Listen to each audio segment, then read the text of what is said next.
সবাইকে আজকে আর একটা ছোট্ট ভিডিও নিয়ে চলে এলাম। আমার আজকে কাজ ছিল আমার স্কুলের পাশেই, সেই জন্য মনে হলো আপনাদের সাথে একটু কিছু শেয়ার করি আমার স্কুলের বেলার দিনে। এই স্কুলের বেলার দিনে সেই কাকু যার থেকে আমরা আলু কাবলি ঝালমুড়ি খেয়েই বড় হয়েছি, ইনি ছিলেন। আর একটা কাকু ছিলেন, তো সেই কাকু আর নেই, মারা গেছেন, ওনার মুখ থেকেই শোনা। তো যাই হোক, কাকুর সেই হাতের ছোঁয়া এখনও রয়েছে। এত টেস্টি আলু কাবলি ঝালমুড়ি বানায়, মনে পড়ে গেল সেই সব দিনের কথা। কাকুকে বললাম একটা ভিডিও করে নিই, কাকু বেশ হাসি মুখে বললো আচ্ছা ঠিক আছে। ওইটা খাওয়ার পরেই আমি চলে এলাম আমার স্কুলের সামনে।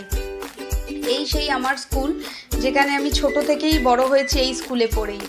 এই স্কুলের সামনে এলেই মনটা যেন কীরকম হয়ে যায়, কত স্মৃতি যে মনে পড়ে যায়, ছোটবেলার কত স্মৃতি এই স্কুলটা জুড়ে রয়েছে। আর হলো আমাদের এই স্কুলের মাঠ, এই স্কুলের মাঠেই আমরা সব খেলাধুলো করতাম। বছরের